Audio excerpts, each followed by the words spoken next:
Hello friends, welcome to my channel crack civil services. Friends, UPPCS UPSC का examination आने वाला है। उसी रिगार्डिंग मैं आप लोगों के लिए ये टेस्ट सीरीज लेकर आई हूँ। इससे पहले मैं आप लोगों के 3 टेस्ट कंडक्ट करा चुकी हूँ। आज हमारा टेस्ट नंबर 4 है। ये टेस्ट सीरीज सभी आईएएस पीसीएस एग्जामिनेशंस के लिए है। अगर आप लोग सिविल सर्विसेज की तैयारी कर रहे हैं और हमारे चैनल पर नए हैं तो फ्रेंड्स चैनल को सब्सक्राइब जरूर कर लीजिएगा। आप लोगों को वैल्यू एडिट कंटेंट मिलता रहेगा। एग्जामिनेशन क्रैक करने में बहुत ज़्यादा मदद मिलेगी। फ्रेंड्स, वीडियो थोड़ी सी भी पसंद आई है तो लाइक करना बिल्कुल ना भूलिएगा। कमेंट सेक्शन में आप लोग इस वीडियो को रेट एंड रिव्यू भी कर सकते हैं।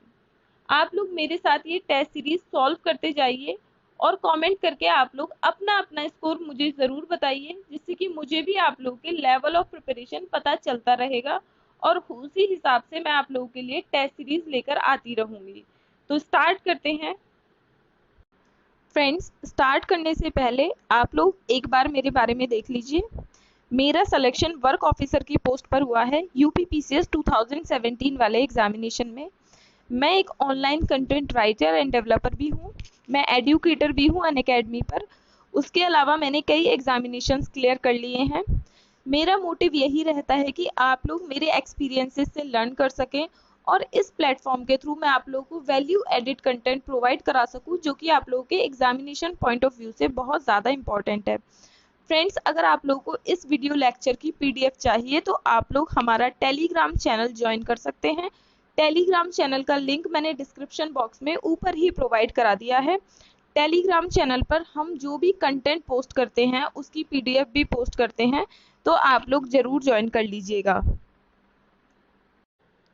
पहला क्वेश्चन है, in which of the following events the Britishers suffered the serious losses.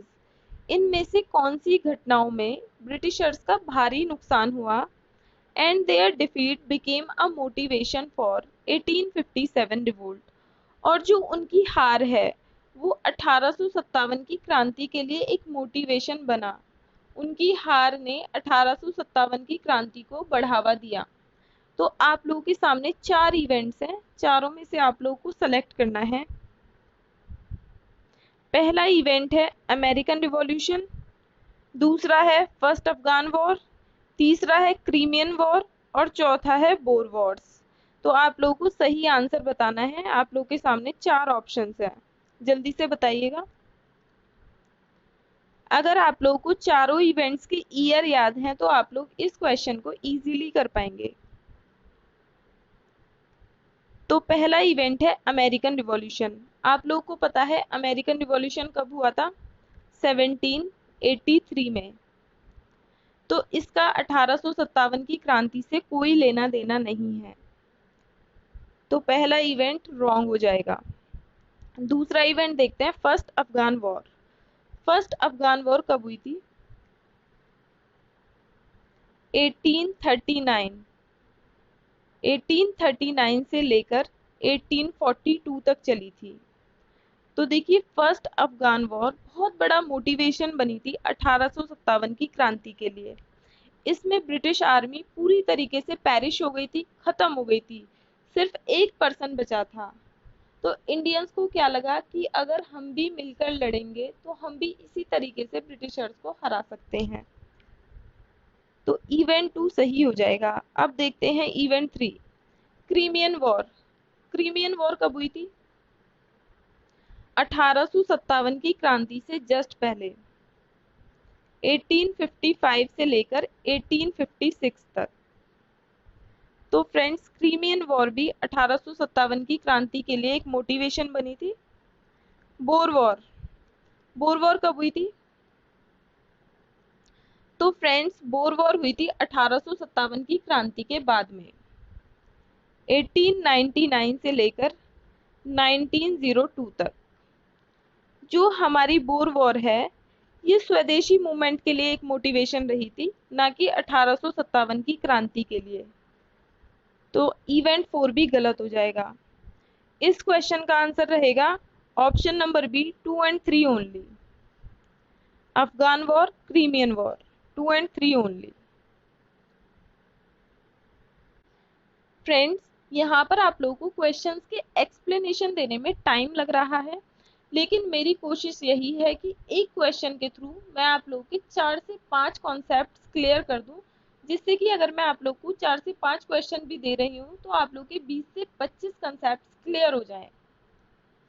तो नेक्स्ट क्वेश्चन देखते हैं, which of the following statements are correct regarding Pitt's India act of 1784। इनमें से कौन से स्टेटमेंट्स करेक्ट हैं पिट्स इंडिया एक्ट के regarding, जो कि 1784 में आया था। तो ये देखिए आप लोग के सामने 4 स्टेटमेंट्स हैं, ध्यान से पढ़िएगा। पहला स्टेटमेंट है, it led to the formation of board of control to guide and control the work of court of directors. देखिए मैंने आप लोगों को पिट्स इंडिया एक्ट डिटेल में पढ़ा दिया है, अगर आप लोगों को कोई कंफ्यूजन है तो वीडियो देख लीजिएगा। तो फ्रेंड्स, पिट्स इंडिया एक्ट में एक बॉडी बना दी गई थी जिसका नाम था बोर्ड ऑफ कंट्रोल, और बोर्ड ऑफ कंट्रोल का काम क्या था, कोर्ट ऑफ डायरेक्टर्स को गाइड करना, कंट्रोल करना, डायरेक्शन प्रोवाइड कराना। तो पहला स्टेटमेंट बिल्कुल सही हो जाएगा। अब देखते हैं दूसरा statement, it place the control of government of India in hands of governor general and a council of 3। देखिए जो गवर्नमेंट ऑफ इंडिया है उसका कंट्रोल किसके हाथों में था, गवर्नर जनरल और उनकी एक 3 मेंबर्स की काउंसिल होती थी, जिसे हम क्या कहते हैं, गवर्नर जनरल इन काउंसिल। तो गवर्नर जनरल और उस 3 मेंबर की काउंसिल के हाथ में होता था गवर्नमेंट ऑफ इंडिया का कंट्रोल। तो फ्रेंड्स ये स्टेटमेंट बिल्कुल सही है। इससे पहले जो हमारा रेगुलेटिंग एक्ट आया था 1773 वाला, उसमें क्या था, गवर्नर जनरल के साथ जो काउंसिल थी वो 4 मेंबर्स की थी। अब पिट्स इंडिया एक्ट में उसे घटाकर 3 मेंबर की काउंसिल कर दिया गया था। तो स्टेटमेंट 2 भी बिल्कुल सही है। अब थर्ड स्टेटमेंट देख लेते हैं, it subordinated the Bombay Madras presidency to Bengal in question of war, diplomacy and revenue. इसने क्या किया था, बंगाल को ज्यादा पावर्स दे दी थी वॉर, डिप्लोमेसी एंड रेवेन्यू के केसेस में। फ्रेंड्स ऐसा क्यों किया था, जिससे कि बॉम्बे, मद्रास और बंगाल के बीच में कोई कॉन्फ्लिक्ट ना रहे, कंफ्यूजन ना रहे। इसलिए क्लियरली मेंशन कर दिया था कि बंगाल के पास 3 चीजों में ज्यादा पावर है, वॉर में, डिप्लोमेसी में और रेवेन्यू में। तो स्टेटमेंट 3 भी बिल्कुल करेक्ट हो जाएगा। अब देखते हैं statement number 4, company retained it's monopoly over trade in China but lost its monopoly over trade in India except for T. तो फ्रेंड्स स्टेटमेंट 4 तो गलत है ही, मैंने आप लोगों को बताया था ये वाली चीज जो हुई थी 1813 के चार्टर एक्ट में हुई थी। 1813 वाले चार्टर एक्ट में ये हुआ था कि ईस्ट इंडिया कंपनी की मोनोपोली चली गई थी ट्रेड करने की, सिर्फ 2 एक्सेप्शंस बचे थे, टी और चाइना। तो ये जो स्टेटमेंट है वो 1813 के चार्टर एक्ट का है। तो ऊपर के हमारे 3 स्टेटमेंट सही हैं, चौथा स्टेटमेंट गलत है। तो इसका आंसर देख लेते हैं, इसका आंसर हो जाएगा option number C, 1, 2 and 3 only. Next question है, the moderate leaders submitted their grievances demands in the form of petition before British government. हमारे जो मॉडरेट लीडर्स थे उन्होंने अपनी डिमांड्स ब्रिटिश गवर्नमेंट के सामने रखी पेटिशंस की फॉर्म में। Which one of the following was not one of these early demands. इनमें से कौन सी हमारे मॉडरेट लीडर्स की डिमांड नहीं थी, नॉट पे आप लोगों को फोकस करना है।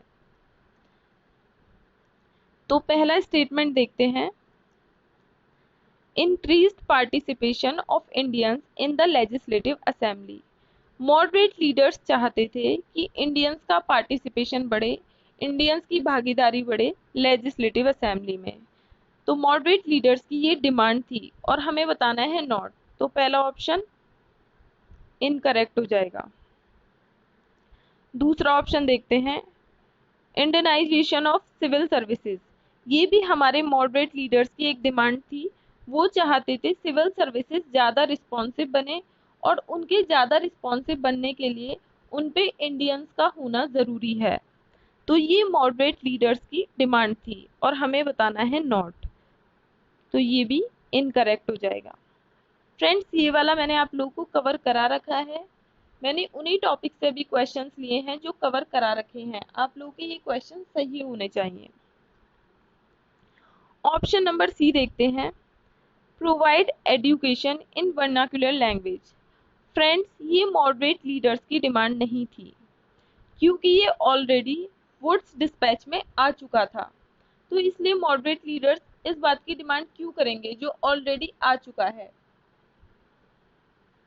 तो ऑप्शन सी उन लोगों की डिमांड नहीं थी और हमें नॉट ही बताना है, तो इसलिए ऑप्शन सी इसका आंसर हो जाएगा। ऑप्शन डी भी एक बार देख लेते हैं, reduction of military expenditure and tax burden. और मॉडरेट लीडर्स ने ये भी डिमांड रखी थी कि ब्रिटिशर्स को मिलिट्री पे खर्चा कम करना चाहिए और इंडियंस का जो टैक्स बर्डन है उसको भी रिड्यूस करना चाहिए, टैक्स को कम करना चाहिए। तो इस क्वेश्चन का आंसर है option number C. Option number C moderate leaders की डिमांड नहीं थी। नेक्स्ट क्वेश्चन है, Which of the following were the attributes of the Indigo Revolt 1859-1860? इनमें से कौन कौन सी कैरेक्टरिस्टिक्स इंडिगो रिवोल्ट की हैं जो कि 1859-1860 में हुआ था। पहला स्टेटमेंट है, the peasants were supported by the intelligentsia and the press. हमारे जो किसान हैं, पीजेंट्स हैं, उन्हें पढ़े लिखे लोगों का सपोर्ट मिला, प्रेस का सपोर्ट मिला। तो फ्रेंड्स, पहला स्टेटमेंट बिल्कुल सही है। आर्टिकल्स लिखे गए न्यूज़पेपर में, उसके अलावा जो हमारी किताब है नील दर्पण, दीन बंधु मित्र ने लिखी थी, तो इंटेलिजेंशिया का पूरा सपोर्ट था। सेकंड स्टेटमेंट है, it was characterised by the Hindu Muslim unity. Hindu Muslim united थे। जो पीजेंट्स थे, चाहे वो हिंदू हो या मुस्लिम हो, उन्होंने इंडिगो रिवोल्ट में पार्टिसिपेट किया था। फ्रेंड्स, जो मेन लीडर्स थे इंडिगो रिवोल्ट के, वो थे दिगंबर विश्वास और विष्णु विश्वास। आप लोगों को इनके नाम याद होने चाहिए, इसलिए मैंने बता दिया एक बार। The indigo revolt was successful in achieving its objective. तो फ्रेंड्स, स्टेटमेंट नंबर 3 भी सही है। इंडिगो रिवोल्ट सक्सेसफुल रहा क्योंकि ब्रिटिश गवर्नमेंट ने इसके बाद एक इंडिगो एक्ट पास किया था 1862 में। और इस इंडिगो एक्ट में जो ऑब्जेक्टिव थे वो यही थे कि जो इंडिगो प्लांटर्स हैं उनके ऊपर रिप्रेशंस हो रहे हैं, उन पे रोक लगा दी जाए। तो फ्रेंड्स, तीनों ही स्टेटमेंट बिल्कुल सही हैं। तो इस क्वेश्चन का आंसर हो जाएगा option number D. Next question देखते हैं, with reference to 1857 revolt which of the following pairs are correctly matched. 1857 की क्रांति के रेफरेंस में इनमें से कौन से पेयर्स करेक्टली मैच्ड हैं। एक तरफ आप लोगों को प्लेसेस दे रखे हैं और दूसरी तरफ लीडर्स दे रखे हैं। आप लोगों को बताना है कि 1857 की क्रांति में कौन सी जगह पर कौन से लीडर्स थे। तो पहला है लखनऊ। लखनऊ में बेगम हजरत महल। तो फ्रेंड्स, बिल्कुल सही है। लखनऊ में जो लीडर थी वो बेगम हजरत महल थी और उनके साथ था उनका बेटा बिरजिस कादिर। दूसरा है बरेली। बरेली में कुंवर सिंह। दूसरा बिल्कुल गलत है। बरेली में थे खान बहादुर खान। कुंवर सिंह आरा में थे, बरेली में नहीं थे।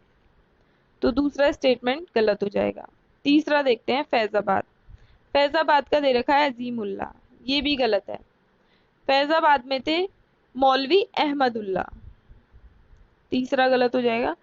चौथा है दिल्ली। दिल्ली में थे जनरल भक्त खान, बिल्कुल सही है चौथा। दिल्ली में हमारे जनरल भक्त खान थे। तो इसका आंसर हो जाएगा 1 और 4, ऑप्शन नंबर सी।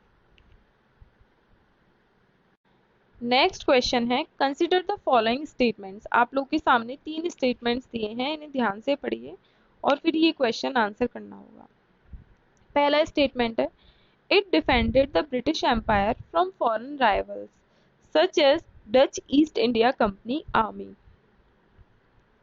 इसने ब्रिटिश एम्पायर को विदेशी दुश्मनों से बचाया, जैसे कि डच ईस्ट इंडिया कंपनी की आर्मी से बचाया। दूसरा स्टेटमेंट है, it safeguarded British supremacy from the internal revolt. इसने क्या किया, ब्रिटिश की सुप्रीमेसी को बचाकर रखा और इंटरनल रिवोल्ट्स को सप्रेस करने में ब्रिटिशर्स की मदद करी। थर्ड स्टेटमेंट है, it was used for extending and defending the British empire in Africa. इसके इस्तेमाल से ही अफ्रीका में जो ब्रिटिश एम्पायर था उसको बढ़ाया गया और बचाया गया। विच of the above was the roles played by the Indian Army during the British rule in India? इनमें से कौन से रूल्स इंडियन आर्मी ने प्ले किए थे ब्रिटिशर्स के लिए?